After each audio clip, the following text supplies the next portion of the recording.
Bonjour à tous, ici Fabien pour Tuto Processing et aujourd'hui nous allons aborder les transformations de matrices dans Processing. Mais avant cela, nous allons voir ensemble comment placer des éléments sur notre sketch. Ici, je vous ai préparé un petit setup où on va seulement dessiner une fenêtre qui fera 500 pixels de large par 500 pixels de hauteur.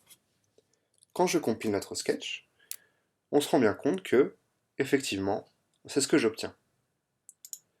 Maintenant, si j'ai envie de placer un point, ou plutôt une ellipse, dans ma fenêtre, je devrais dire à Processing, ellipse, puis lui donner les coordonnées x et y de cette ellipse. Ici, nous allons prendre 40 sur l'axe des x et 40 sur l'axe des y. Puis, nous allons donner à notre ellipse une largeur et une hauteur de 20 pixels. Je compile le sketch, et on voit que mon ellipse vient se placer ici. Décrivons ensemble ce qui vient de se passer. Dans Processing, quand on veut placer un élément, on se réfère toujours aux x et aux y de notre sketch. Je m'explique. Ici, nous avons l'axe des x. Son origine commence ici, elle est de 0, et il se termine à la largeur de notre sketch, qui est de 500. L'axe de nos y sera là. Hop là, c'est pas très droit. Sa coordonnée 0 commencera ici, et sa coordonnée 500, là, se terminera là. Ici, nous avons placé une ellipse à 40 de largeur par 40 de hauteur. Ce qui veut donc dire que, quand j'ai fait cette fonction dans Processing, je lui ai dit, je veux que tu ailles te mettre à peu près 40, donc là, sur l'axe des x, et à 40 sur l'axe des y, ce qui est à peu près ici.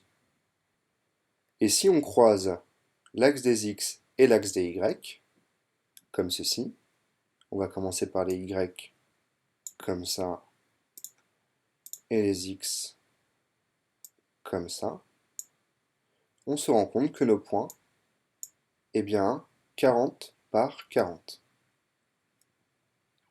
Très bien. Maintenant, il peut arriver qu'on ait envie de placer plusieurs points sur notre ellipse. Alors, par exemple, ici je vous ai préparé un petit quelque chose, je vais d'abord fermer le sketch, et voilà. J'ai décidé de placer des groupes d'ellipses sur mon sketch. Quand je le lance, hop, on voit bien ce qui se passe. J'ai mon premier groupe qui vient s'afficher là, mon second groupe qui vient s'afficher ici, et enfin mon dernier là. Le problème, c'est que vous voyez que j'ai dû, pour placer chacun de ces points, me référer à ces coordonnées ici. Et c'est un petit peu embêtant parce que vous voyez que j'ai plein de valeurs différentes et que à la longue, ça peut devenir un petit peu compliqué de savoir où on en est. Pour ça, on a une solution très simple, c'est le translate. Je vais vous montrer. Alors, tout d'abord, on va arrêter le sketch et on va commenter ceci. Voilà. Et ensuite, je vais par exemple placer ce groupe de points au centre de mon écran. Il me suffit donc de faire translate, width divisé par 2, qui correspond à à la largeur de mon écran divisé par 2, et height divisé par 2, sa hauteur. Ici, nous sommes dans un espace en deux dimensions, nous n'utiliserons donc pas la coordonnée z qui indique la profondeur.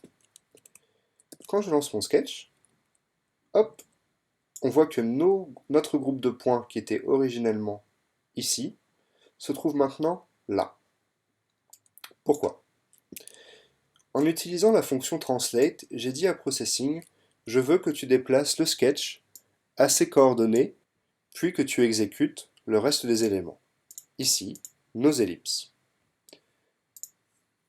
Cela veut dire que nous avons déplacé notre sketch là. La coordonnée 20 se trouve donc maintenant ici.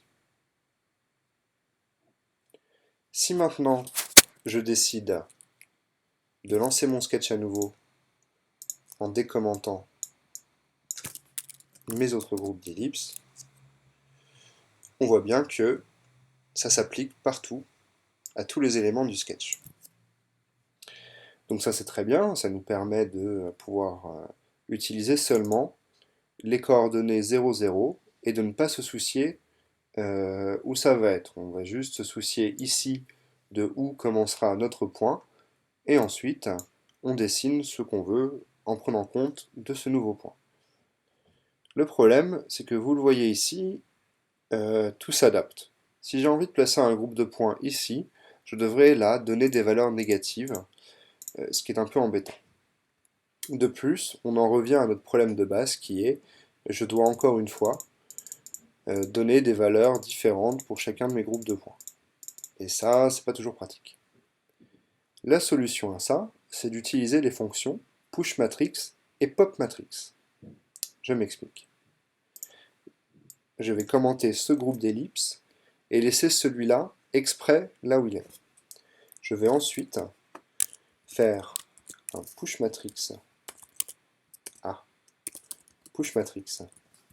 au début de mon sketch, suivi d'un popMatrix après mon premier groupe d'ellipses. Quand je lance ça, voici ce que nous avons. Nous avons notre premier groupe d'ellipses, là, qui a été dessiné ici. En effet, le translate a bien déplacé la scène là, puis a dessiné mon groupe d'ellipses. Mais, quand je suis rentré dans le popMatrix, cette instance de la scène a été effacée et est venue se replacer là. À ce moment-là, nous avons dessiné notre second groupe de points. Voilà. Maintenant, si j'ai envie de simplement utiliser de simples coordonnées pour absolument tous mes groupes de points, on va le faire tout de suite.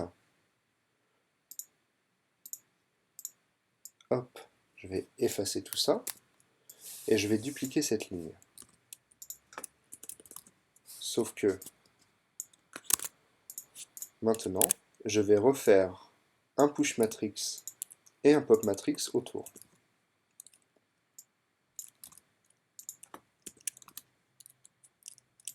Oh, pardon. Et maintenant, je vais dire, très bien, tu vas te positionner à la coordonnée 100 par 100, et toi à la coordonnée 200 par 200. Et quand je lance mon sketch, on se rend bien compte que ça marche. Mon premier groupe de points commence à la coordonnée 100 sur les x et 100 sur les y, et notre second à la coordonnée 200 sur les x et 200 sur les y. Pourtant, nous avons gardé nos coordonnées de base absolument partout. Hop là. Voilà, nous avons maintenant vu comment faire de la transformation de matrice dans Processing. J'espère que ce tutoriel vous aura été utile et à bientôt dans une prochaine vidéo.